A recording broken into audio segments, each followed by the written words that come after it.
Po truputį artėjant rudenį metas pasirūpinti vasaros gėrybių atsargomis. Verta nepamiršti ir medaus naudingą informaciją apie jį kolegų Augustino ir Miglės parengtame reportaže. Priimtų, tai truputį padūminam į laką. Tada bitutės prisiurbia medausios, tada netokios būna agresyvios. Kasmet pasibaigus medunešiui žmonės suskumba pirkti ir kaupti medaus atsargą žiemai. Vilniaus bitininkų susivienijimo bitinėlis narys, bitininkas Juozas Kuklys sako, kad Lietuvoje bitės daugiausia suneša daugiarūšio medaus. Jo nuomonė, medaus negalima vadinti tik vieno augalo pavadinimu, pavyzdžiui, grikių ar rapsų, nes vieno augalo nektarą sudaro tik apie pusę viso medaus masės. Tai pas mus yra Lietuvoje daugiausia tai poliflorinis medus, kadangi nėra tokių didelių plantacijų, sakykime, kaip Europoje, ten kažkur tai prie kalnų, ten lavandos ar dar kažkas. Pas mus yra, sakykime, jeigu ir rapso laukus išveža, tai jau bus ten rapso medus ir grikių. Tai tokie du, kurie būna pagrinde jau, galima sakyti, monofloriniai. O visi kiti, tai ypač, kur prie miško, prie pievų, tai aš juos ir vadinu grinai miško pievų medus. Kiekvieno augalo medus tikrai vertingas, netgi, pavyzdžiui, ir lipčių, kur suneša amarai, tokį įskiriant lapų saldų skystį, bitės jį surenka ir perdirba į medų. Jisai jau tokio specifinio skonio, jis netgi ir tas yra vertingas medus. Grikių medus turi daugiau geležies, irgi reikia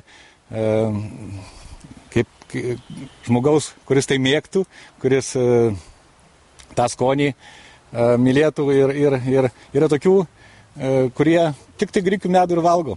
Grikių medus turi daug geležies ir kraujui pagerinti. O visi kiti lietuviškas medus yra tuo nuostabus, kad jis tikrai didelė puokštė suneštų augalų. Ir kadangi šiemet iš vis labai plačiai vienu metu buvo sužydę, tai negaliu įskirti, kad tas medus labai jau geras, jeigu geras subrandintas medus, jis tikrai yra ne tik maistas, o ir vaistas. Norint stiprinti imuninę sistemą, medų reikia vartoti kiekvieną dieną, bet nedideliais kiekiais.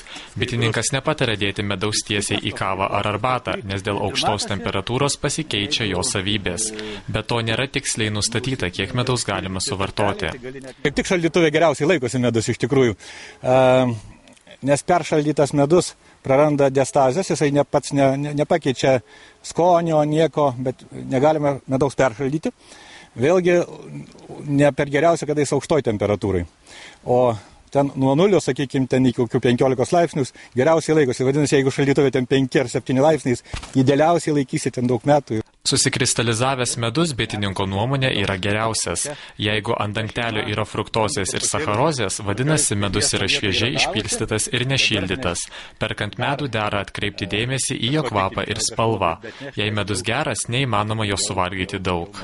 Negalima, sakykime, šaukštelio imti iš arbatos ir tiesiai dėti į medų arba iš kavos ir kaip bėg, nes drėgmė iš karto prasidės rūgimas ir dėl to ir sako, kad šaukštas deguto gali statinę medaus atvainti. Tai čia lygiai tas pat, jeigu šlapės šaukštelis bus kišamas į medų, į tą indelį ir lygiai gali pradėti rūgti ir paskui sakys, o bitininkas man davė prastą medų. Tai iš tikrųjų čia dar turi ir vartotojas tai žinoti, kad turi būti šaukštas sausas. Europoje medus dažniausiai būna suneštas tik iš vienos augalų rūšies, pavyzdžiui, levandų ar graikinių riešutų, todėl lietuviškas medus labai vertinamas, nes yra daugiarūšis.